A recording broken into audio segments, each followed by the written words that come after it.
Welcome to the Deep Dive by Global Heroes, your go-to for the real stories behind real heroes. Get more inspiring content in your inbox with our newsletter, and be sure to follow along on social media. Okay, for today's deep dive, we're looking at the support structure for America's sea services. And we're going to do that by focusing on one key source, which details the work of the New York Council Navy League. Yeah, and I think the first thing that really stands out is how the source defines the scope of their work. When they talk about sea services, it's broader than you might think. Right, not just the Navy and Marines. Exactly. It's the Navy, the Marine Corps, the Coast Guard, and this is the crucial part, the U.S. flag merchant marine.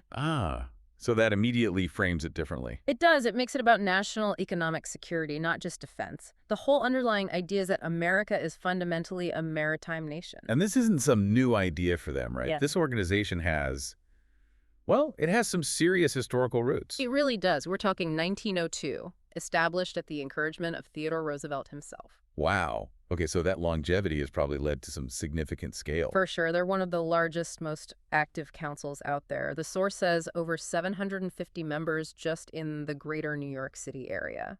And who are those members? Is it all veterans?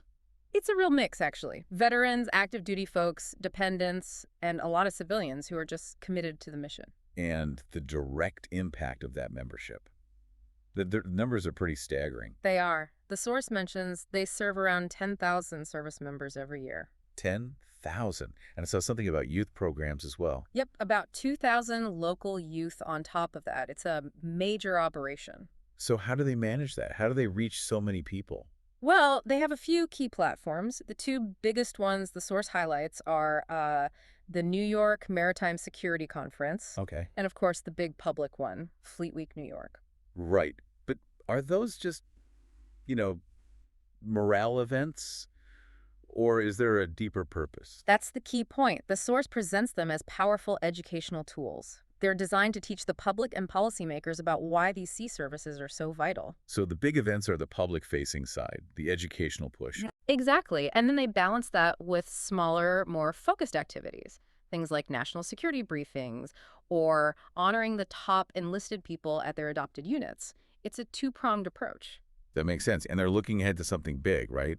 A major anniversary. A huge one. The semi-quincentennial year. Which is, let's just say it, Yeah. the 250th anniversary. Right. 250 years of America as a maritime nation. They're apparently planning to bring in ships from all over the world for it. An event that size must be a massive financial undertaking. Which brings us to the funding model. Yeah, and the source is very clear on this. The work is entirely member-driven. So private and corporate donations, no government funding. That's right. In fact, it even notes that they're still looking for corporate sponsors for their 2026 programs. So when that money comes in, where does it go?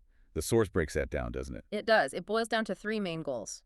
First, that education piece we talked about, informing the public and elected officials. Okay, that's pillar one. What are the others? Second is fostering youth leadership development, supporting programs like the Sea Cadets. And the third? The third is that direct support for who they call sea service heroes. So helping the personnel, their families, and their units on the ground. So you have this triad, influencing policy, shaping future leaders, and providing immediate support. That's it. It's a really comprehensive model.